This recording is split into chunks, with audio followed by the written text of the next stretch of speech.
All right, folks, welcome back. Bleav in Rams, episode 133. I'm Jake Ellenbogen. Joining me, as always, is Cam Lynch, the former Ram linebacker. And he had a little bit of a back and forth there because he actually played for both teams. We're covering the Rams and Buccaneers loss. Unfortunately, the Rams lost to the Buccaneers 16-13. They fall to 3-5. And before we dive into it, I'm going to ask that you subscribe, like, comment, review, rate, whatever. Do it all. Do everything if you can. Really appreciate it. You can follow us on all podcast platforms as well as our YouTube channel, Bleav's YouTube channel.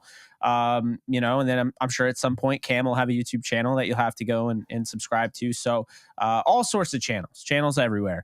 But before we get into that, we have a betonline.ag ad read that I will be reading. Basketball is back, and BetOnline remains your number one source for all your sports betting needs this season. You'll always find the latest odds, team matchup info, player news, and game trends at BetOnline. And as your continued source for all sports wagering information, BetOnline features live betting, free contests, and a giveaway all season long. Always the fastest and easiest way to bet all your favorite sports and events, whether that's NFL, NBA, NHL, MMA, tennis, boxing, or even golf. Head to betonline.ag to join and receive your 50% welcome bonus with your first deposit. Make sure to use promo code BLEAV, that's Bleav, to receive your rewards. Bet online where the game starts. All right, Cam, we're into another episode, and that means that, it's a mainstay. I warned you last week. It is the burning question, and we're going to kick it off right away. We're getting spicy here, Cam. Hopefully people don't have a problem with this, because the question is, Cam, is it time for Sean McVay to give up the offensive play calling? Ooh, spicy, right? I think at one point, how sometimes when you play video games, Jake, and you beat somebody 21-0, and you say pass the sticks on to the next person, right? I think this is that point in their season where Sean McVay might have to pass the sticks, right? Where it's Bobby Wagner blocks a field goal punt, right? The offense gets the ball, still can't do anything with it. Thankfully, Bobby Wagner showed up in that game on that play because I saw you send that tweet out like, big play, Bobby finally made a play there. That's what we needed, right? But that's just been the story, right? The defense making big plays, crushing it on their side, and the offensive side punting the ball 9 times. I played with Riley Dixon. At Syracuse, we punted the ball a lot, so he's used to that. But just going back to Sean McVay, right? It's probably that time to pass the sticks. Pass it to someone that you pay a lot of money to be on your staff, right? And to help that team win football games. But I don't know if the Rams are getting it done on the offensive side there, Jake. Yeah, I'll be honest with you. I'm 100% in agreement. That's pretty much what I had in mind, the burning question. And I think anybody that follows me kind of has the idea on Twitter, like, I love this guy. I've defended Sean McVay, but he's like that, relative that you absolutely like, but like he keeps somewhat making these minor mistakes. And you're like, man, but I love you. Like, I'm not going to give up on you. And I'm not going to give up on Sean McVay. I mean, he just won the Super Bowl. So for people saying he should be fired, you're wrong. Yeah. It's an opinion until you say something like that, and then your opinion does not matter because they won the Super Bowl this calendar year, Cam. But I think it's fair when you look at Stafford and you look at the main chick, Darrell Henderson, only getting 12 carries and he goes for 4.7 yards per carry. You look at having talent like that, Cooper Kupp, Allen Robinson, Tyler Higbee, Van Jefferson. The offensive line is an excuse at this point, Cam, because the only argument you can make is that the offensive line has one weakness. It's at left guard, and they just didn't even watch our podcast last week because we were saying Bobby Evans, man, gave up half the pressures last week, half the sacks. And the definition of insanity, according to Cooper Kupp, and I've said this now on multiple shows, is doing the same thing over and over and over again and expecting different results. And is it not insane that they went and they watched the film, they game planned for this, Cam, and they're like, you know what? We're going to keep Bobby Evans in there at left guard, and we're going to take the right guard out of the mix in Ode Abushi, who didn't allow a pressure or a sack. The guy's been there for 7 weeks, whereas Bobby Evans was drafted in 2019. So I don't know, Cam. I'm not saying he needs to be cut, and I feel bad for the guy. He was broken down in tears in the locker room. He truly feels like he let his team down. It's not just him. It's the fact, look, this is one of the best offensive linemen in the entire world. He plays in the NFL. I think we need to realize that and really understand that when you say these guys are trash, or you say these guys are bad, or you're saying he needs to be benched, you have to understand in the scheme of things, he's not an NFL starting caliber player. That doesn't mean he's not worth being in the NFL. It doesn't mean he's not a professional, and I'm sure you had your time, dealing with that, where people be like, oh, Cam Lynch is trash. But it's like, bro, I'm in the NFL. I'm sure you were way more humble about it. But I mean, come on, that's the thing. So, I just felt like watching all of this talent, watching the offensive line back-to-back weeks seem to be somewhat fixed. And what are these play calls? I mean, Sean McVay trusted the punt and the Rams defense that was exhausted, that played however many snaps. They played 78 total snaps without giving up a touchdown.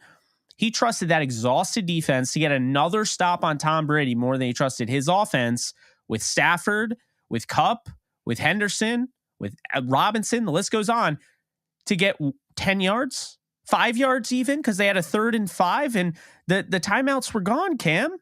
Tampa didn't have any more timeouts. Why aren't you throwing the ball there? Yeah. And you went back, you mentioned something, right? Doing the same thing over and over again. We talk about Cooper Kupp, right? Being that guy who's boiling. I think he's leading the league in single season receptions, right? Like, yeah.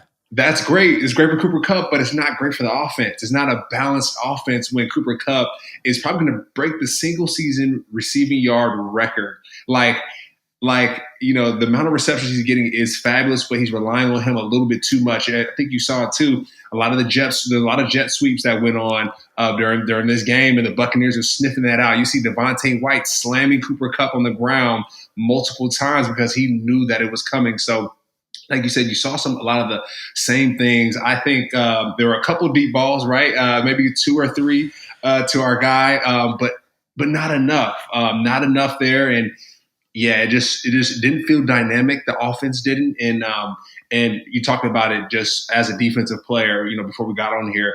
As a defensive player, it can get exhausting. And one thing too, I know we're talking about the offense a lot. I would like to go on the defensive side as well.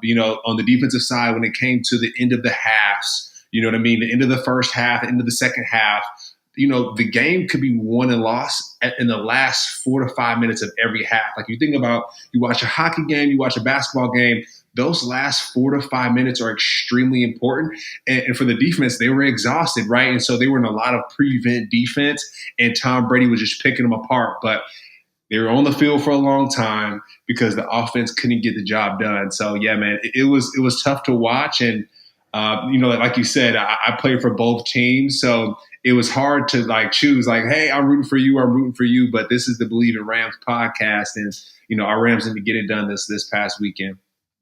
No, you're absolutely right. And Jalen came out and was like, we shouldn't have been out in the field. And, even me, who I'm a diehard fan. I've been covering this team. Wins help this podcast. They help this channel. They help my personal brand. Yeah. But even me, after the game, I was not upset with the defense for losing the game. I didn't even look at it as the defense lost the game. I looked at it as they lost because they tried not to lose. They played not to lose. Sean McVay ran the most. The last 4 plays, including the punt, because, obviously you had to punt it on 4th down. You weren't going to go for it there.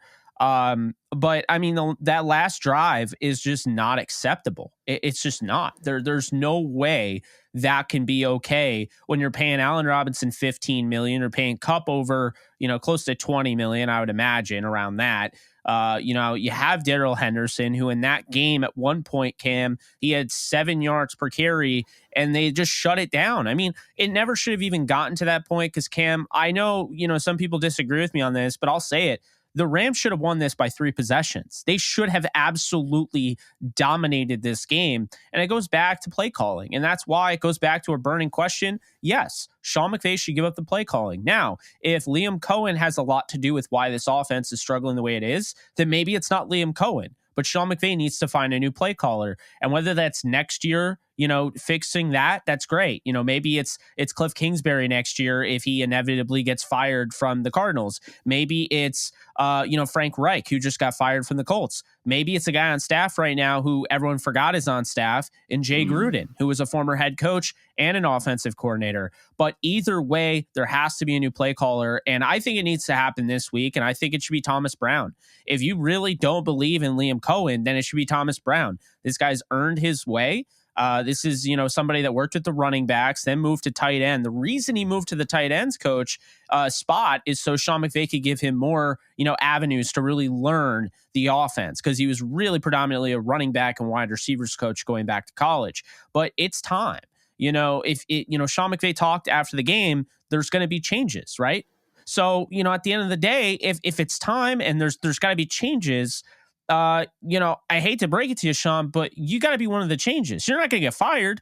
Like, we want to see you ascend. And I'll say this might be a little bit of a hot take, but I think the one thing that's holding Sean McVay from being the best coach in the NFL is taking a little bit of ownership away from the offense. Because I feel like everyone's like, he's the offensive genius. He's the offensive guru. He's still being compared to Mike Martz, who was back with the Rams in St. Louis. And the biggest knock about Mike Martz is that he was an offensive mastermind, but he blew timeouts. The Rams only had one late in the game because Sean McVay blew two. He blew timeouts, right? And then in addition to that, it was like he got too cute. He was always trying to do the crazy thing, and he couldn't just stick to what was working. And Cam, you talk about moving Henderson from the side chick to the main chick. This running back room was exactly how we thought it should be coming into this game. Henderson dominated the carries. Akers was used sparingly, and that was really that. But what ended up happening is Henderson dominated the carries, and in those limited amount of carries that he got, because they didn't run the ball a lot, Henderson had, to start the third quarter, he had one carry go for 10. He had another carry go for 23. You got 33 yards on 2 carries. You had a nice pickup, the first down conversion. I know you like that one from your former teammate, Malcolm Brown. That was pretty awesome. So you get those 2 plays, or those 3 plays, and then Cam, they're at the 11-yard line in the red zone, and Cam Akers is in the game. Like, not Henderson, Cam Akers is in the game. And they don't run the ball, even though Tampa couldn't stop them on that drive. They throw 3 passes, and they kick a 26-yard field goal. You can't be kicking, like, field goals like that. 26-yarders are wins for the defense. I don't have to tell you that. Yeah, exactly. And I looked at some of the stats, too, when it came to just passing, right? Tom Brady had, like, double the amount of passes that the Rams did, right? Like, it's like, man, you got to put the ball in the air and give it to your guys. You listed that. 58. I mean, come on, man. Like, come on. You got a great running back. You got a great pass game. So let's put the ball in the air a little bit. Let's make that happen. And, like, I'm going to jump back to the defensive side. I know we're harping on the offensive side, but, I think Tony Romo was calling it out on the CBS broadcast. At the end of each half, Tom Brady could just dink and dunk and push the ball down the field. And so they won the end of each half. And so if you look at it, right, the DBs for the Rams, they were like 10 yards off the ball. And so a lot of times when you go into these, these situational moments, you want to make sure that, for an example, let's jump into this a little bit. For an example, when the Buccaneers are driving the ball down the field and they need to stop the clock, you would think that the defenders would be on the edges of the field to stop the offense from getting at the sideline. That didn't happen. These guys were doing the bend no break type defense, and Tom Brady was able to push the ball down the field. But man, it was just tough to see. You talk about the Sean McVay, and his play calling. You got to go on the defensive side of the ball as well, right? It's a team game, right? You can't point the finger always at the offense, and the defense. They have some responsibility there as well. Defend the sideline towards the end of the half so Tom Brady doesn't push the ball down the field and have a crazy comeback win like he always does. You know what I mean? So I know we talk about Sean McVay a little bit, but we also have to, throw the onus on the defense as well and the play calling there. So there's a lot of changes that have to be made, while they have the time off here. Yeah, it's one of those things where, again, Sean talked about changes. I've been very much a defender of Raheem Morris's defense. He's been forced into running this because, a lot of people forget, and I'm sure but a lot of people forget he was a Tampa 2 guy. He was the head coach for Tampa, Yeah. So, he was a Tampa 2 guy. He comes in, right after they have success with Brandon Staley unlike anything they've ever had. They were the number one defense. They lose in the divisional round to the Packers, and coming into the next year is we're a quarterback away. So they go on and get Stafford. They run the same defense with a defensive coordinator that's never run that. So it takes them a little bit to get going. They struggle to start the season.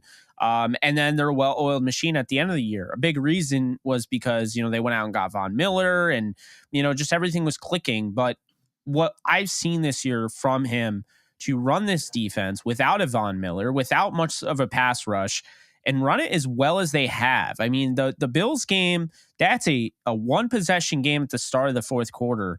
The problem is this offense is so bad right now. The play calling is so putrid, and they're not taking any time off the clock, Cam, that I think the Rams are in a very weird scenario here where even though, the magic number is keeping it under 20 points when you're in this bend, don't break defense, they are now averaging not even 17 points per game, and it's forcing their hand to potentially look at changing their entire defensive philosophy where they can't play bend, don't break because this offense just isn't as good as they expected it to be. You play bend, don't break because you come in the year and you're like, Stafford in year 2 with this team, with what he did last year, exponential growth, right? Cooper Kupp coming off a 2,400, 22 touchdown season. Come on. Then you got Allen Robinson. This guy can high point the football. He can go up and turn a 50-50 into an 80-20. You got a running back room with Cam Akers, who showed us some things at the end of last year, coming back from that injury. We're excited about him. Full year. Darrell Henderson, contract year. He wants to get that bread, so we know he's going to go off. And then, you got guys like Tyler Higbee that are like, hey, I didn't get a chance to play in the Super Bowl. I'm ready to show them, like, I want to play in a Super Bowl again. I want to have an opportunity.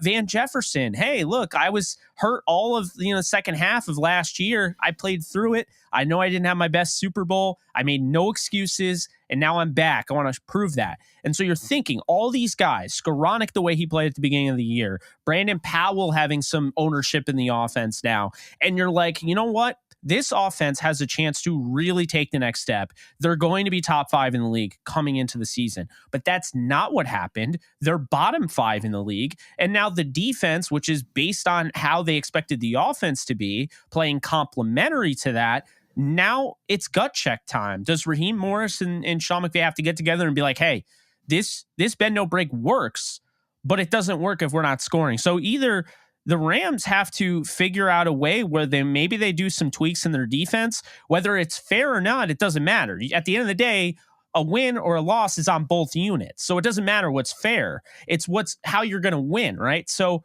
I think that's really where we're at, Cam, is that, they are in the tough position where we're in week 10, and I don't know if they're going to do it. But they have to look at potentially changing their defensive philosophy because their offense has been that pathetic. And let's be honest here. I didn't think we'd be talking about this week 10. I know you probably didn't think that. I don't think anybody did. Who would have thought that this Rams team, if they struggled a little bit, I'm thinking 24 points per game, which you're probably still 6-2 or 7-1 right now with that. But right now, they're averaging not even 17. This is the St. Louis Rams before you got there. So like really, really bad with not a lot of talent. And I didn't have an issue with that because that was a bad roster. It was poorly composed by the GM, Billy Devaney at the time. And there was a carousel of coaches, whether it's Spagnuolo or Jeff Fisher, whoever. That is not on them. It's not a great roster. Okay. But when you have this roster coming off a Super Bowl, this isn't acceptable.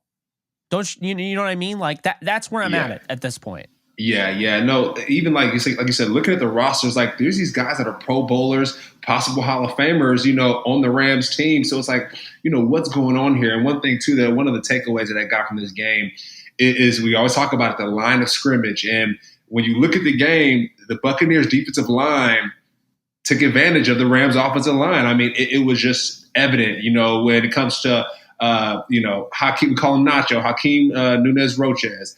He had a sack. You got he call him Nacho, Vita Vea. He had 2 sacks. So as you talk about that line of scrimmage, and we talk about the coaching and we talk about the play calling, but at the end of the day, football is played at the line of scrimmage, and the Rams have to do better. That's where they start. Get better at play calling, but you have to get better at that line of scrimmage, because if not, you don't have a chance to throw the deep balls. The quarterback doesn't have confidence in, okay, let's do a run play, coach, because I know my running backs can get through the line of scrimmage, and it's just not happening. So, I think what the Rams do, they go back into the office, they figure out, okay, let's figure out how to change this defense up a little bit, right, to force some turnovers, because the offense isn't scoring the football at a high clip. And then you go back to your offensive line and say, hey, guys, I know we've had a tough go here in this season, but we have to tighten up. We're going to do a better job on the offensive play call side to give you some more opportunities to make sure you're in better position. But it has to start up front. And I believe that the Rams – they have to fix that up front before they can move anywhere, because that's the foundation. We talk about it a lot. We talk about it every week on this podcast. That line of scrimmage means everything. And if you can't stop guys like Nacho, right, and Vita Vea, who are great ball players, from getting in the backfield and affecting your quarterback, it's going to be hard to move forward. So there's going to be a lot of soul searching to be done here. Leading to the second half of the season, and Riley Dixon, he's going to have to ice that leg up, because I mean, he might beat a record, right, for most punts, in a season. I know we punted a lot when I played at the Rams, but Riley Dixon had to get those legs ready to go, because it's not looking good for the Rams offense. Well, it brought me back to the time where you would get Madden as a kid, as a Rams fan, and you'd be like, and like 90 overall Donnie Jones, 90 overall Johnny Hecker, and that's like your top guy, and you're like, are you kidding me, man? Like if Johnny Hecker went down, it'd be like the equivalent of Sam Bradford going down for us, because he is like our star. I mean, but I mean, honestly, you do get to that scary point where you're like, are we just overrated? Like, are we just a bunch of names? I mean, I don't think that's the case. I think they absolutely have the talent. I don't think all of a sudden Allen Robinson can't play. I mean, you saw the catch he had in that game. Yeah. They got him involved early on. It's the same thing all over again, Cam. They get him involved early on, and then 3 catches for 24 yards is his final stat sheet. What are they doing there? And another thing I'll say is Cooper Kupp had 127 of the 165. Darrell Henderson had 56 of the 68. When asked after the game if Darrell Henderson is going to have more opportunities, he said possibly. I don't, or he said there's a possibility. I don't see how there's a possibility when this guy's clearly your best running back. Like, he might not be back next year. He's on a contract year. I don't care. I want to win football games. Mm-hmm. I think the biggest issue with Sean McVay is that he doesn't know how to manage the run game. And I think Todd Gurley kind of covered that up early on in his career. But then when Todd Gurley, unfortunately had, and screw the football gods for it, but unfortunately he had the arthritic knee and everything. I think it forced Sean McVay into an uncomfortable position where he couldn't lean on, because the thing that people don't understand is, like, Jared Goff was not a bad quarterback, but what Todd Gurley was able to do in the passing game, I saw the best thing ever about it. It was Jeff Fisher was trying to turn Todd Gurley into Eddie George, and Sean McVay wanted Todd Gurley to be Marshall Faulk. And that's really what happened. I mean, he turned him into a modern day Marshall Faulk, and it hid a lot of the deficiencies that Goff did have, and some of the uncomfortable moments where I don't want to throw that deep, post the seam buster where I have 2 guys converging on it. I can just dump it off to Todd. And you know what's amazing? I'm not saying Stafford needs it, but there are no design screens to running backs. There's these gimmicky bubble screens. There was a tight end screen they did week in and week out. But where are the running back screens? Soften up the defense a little bit, and I just don't think that's there. Today, the Buccaneers did that really well. The Buccaneers had some great running back screens that they broke, and they did really well with that. Yeah, I mean, Rashad White, we talked about before the game, he's somebody that, you want to get him involved. You want to get Keyshawn Vaughn involved. You had 5 for 41 out of Leonard Fournette, and, Scotty Miller and Otten got involved because the Rams did a nice job of just shutting down Mike Evans and, shutting down Godwin and Julio. But what I'll say is this. We are recording this on a Tuesday, and basically news came out. The Rams have made changes, and I don't really get the changes, Cam, because Terrell Burgess and Kendall Blanton got waived, and I'm just confused. I don't think Taylor Rapp has been playing super well in the back end of the secondary. I have nothing against him personally. I like the guy, but Terrell Burgess is not in a contract year. That's Taylor Rapp. I thought Burgess should have gotten more of an opportunity. I know he dealt with an injury his first year. That could have contributed to it, and there's a chance he'll be back on the practice squad. I still don't like this. I think it's very soon to cut a guy in 2020's draft, a third round pick, when Bobby Evans was a third rounder in 2019 and he isn't playing well.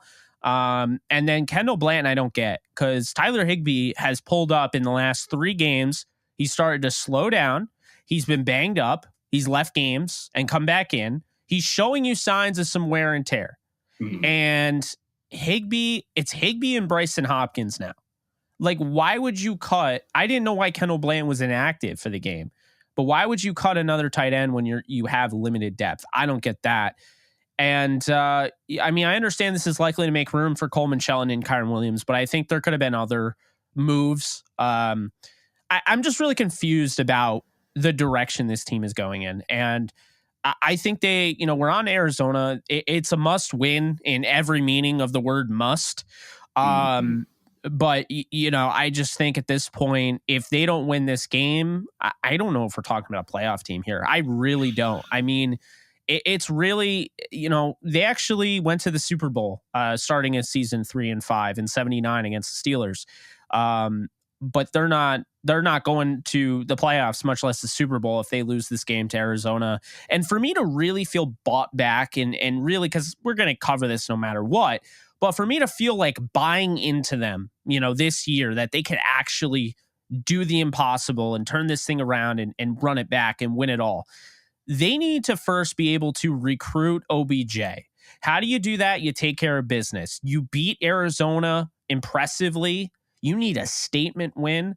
You need to beat the Saints. We saw them last night against the Ravens. That's not an untouchable team by any stretch.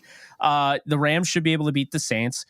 And then you get ready for Kansas City. And you're looking at that. At that point, you're 5-5 if you win those 2 games. You go to Kansas City. If you lose that game close, 5-6. OBJ, I think people are way too quick to just say OBJ is just going to join a team that's a well-oiled machine. I think OBJ is a competitor. And I think it's honestly a little disrespectful if people just assume he's going to go to a team that's already set. Like he's just going to, you do all the 99% of the work and I'll take the A+ for the group project. That's not OBJ, and that's not what he did last year. So I think people are kind of misunderstanding. OBJ was needed last year. And this is somebody that if they didn't have him, they don't win the Super Bowl, in my opinion, or they don't even get there. So I think this is somebody that looks at himself in a way, I want to get paid. I want to get taken care of. I want to be loved. I want to be, in a home, a good environment. And I want to be around, the right people. And I think he's somebody that if he looks at this situation and a competitor, I mean, think about it. If you're OBJ, how are you not salivating at the opportunity to be the guy that turns this team around, to be the guy that helps get this team over the hump? If they're 5-6 after losing a close game to Kansas City, I think he's very much in the picture still. And I think it further cements the opportunity that the Rams should continue to try to pursue him, because I think that they balked a little bit. And I think it bothered him. But I don't think they're out on him. And Sean McVay said they haven't made their final offer. He's going to want a multi-year deal. And regardless this season goes or not, I think 2024, this team's going to be ready to compete again and be on that upper echelon. And it's not to say they can't get there this year. So I think right now you got to take care of business and you got to continue to turn this thing around, and you got to be able to get OBJ back, because I think he is needed. He shouldn't be. They have a lot of talent, but I think there's a lack of creativity that I think OBJ opens the Pandora's box, if you will, if they get him. Yeah, I agree. And right, we're gonna have to see Allen Robinson get the ball a little bit more, right? OBJ's probably looking at Allen Robinson like, Allen Robinson's got paid a lot of money. He's a premier player in the NFL, and he's not getting that many touches. He's only getting 1 to 5 a game, right? You mentioned 3 this game. It's spotty. And so for a guy like OBJ, he's probably looking at the Rams offense like, wait a minute, Sean McVay. Like Cooper Kupp is about to lead the league in receptions in the season. And if I get on the team, what does that mean for me, right? What does that mean for me? What does my productivity look like? And so, like you said, for the Rams to really get what they want, they're going to have to win some football games and not do the same thing over and over again. No, I mean, the jet sweep worked for a little bit, but it's not working anymore. Teams are onto it. So let's come away from that a little bit. Like you said, get back more to the running back screens, get Henderson going, get Allen Robinson going a little bit, and make some headway there. And I always like to jump back to the defensive side. I would love to see more takeaways from the defense. The defense needs more takeaways. As a defensive player, I've been in these situations where the offense isn't doing well. Going back to my Syracuse days where Riley Dixon was there too. The offense isn't doing well. So, okay, defense, what do? We score some touchdowns, right? We make sure the offense gets the ball back on our side of the 50 more often than not, right? So you can actually score some touchdowns. So the defense is going to have to step up to save this team, and then also too the special teams as well. I know we talked about Riley Dixon punting his butt off, and he's going to have to continue doing that. A lot of times I like to say the punter is like an extension of your quarterback. So whenever your punter can flip the football field, I think that's huge. And so you saw the other night the Buccaneers, the way they punted the football, they only punted 6 times, but Jay Camarda. I mean, he punted 6 times for 357 yards. I mean, he got like player of the game or something like that. Like that's the type of play you need whenever your offense isn't doing well. The Buccaneers, they haven't been doing well. Their offense when it comes to third down conversion. So he's on the field a lot, but you saw what he did in that game, and you can argue that he was a part of their win, right? They're pinning the ball down inside the 5 to 10 yard line and doing well. And then you go on the flip side to the Rams special teams. Riley Dixon is doing a great job of punting the football, but the Rams punt returners have to do a better job of returning the football, not muffing the punts. And you've seen a couple muff punts these past couple games. And so it's going to take the Rams defense and the Rams special teams to make big plays to make up for this offense. That's the only way, the dream comes true and you get your Odell Beckham back and the offense gets clicking that way. I agree with you, man. We'll find out. I mean, that's the only way. Sean McVay says the only way I know how is to just continue to trying to push through and everything. Yeah, I mean, that's the only way we can do it, right? We're podcasting. I mean, unfortunately, Cam isn't there to help this team right now. But I mean, hey, you might be playing, running back, wide receiver, something, by the end of this year. So right. better get ready for that. But, no, I mean, I think I agree with you. I really think that, they're going to have to obviously figure this out. I think it goes back to the burning question. It might seem reactionary, but I think it's something that's gone on far too long. Sean McVay is still an outstanding offensive play designer, offensive guru. And I know his attention to detail is really what is the focal point of why he calls plays. But I just think it's a lot to put on a head coach to be the offense play caller, want more ownership in the defense, manage who starts, manage substitute, things like that. It's just a lot. So I think, he needs a little bit of a step away. Even, Eric Bieniemy, Andy Reid. I mean, Andy Reid, he's given him a step away. He's come back. He play calls. He doesn't play call. I don't see why you can't do it like game to game and how you feel about your workload. But that's all we got for you guys. So until next time, I'm Jake Ellenbogen and he is Cameron Lynch. And we'll get you guys ready for the Arizona Cardinals. But that's going to do it for us. Be sure to like, subscribe, comment, review, rate. I can't believe I knew all that off the top of my head. I'm not reading it off. But that's going to do it. So this is episode 133. Appreciate you guys, and you guys have a great week. Later, folks.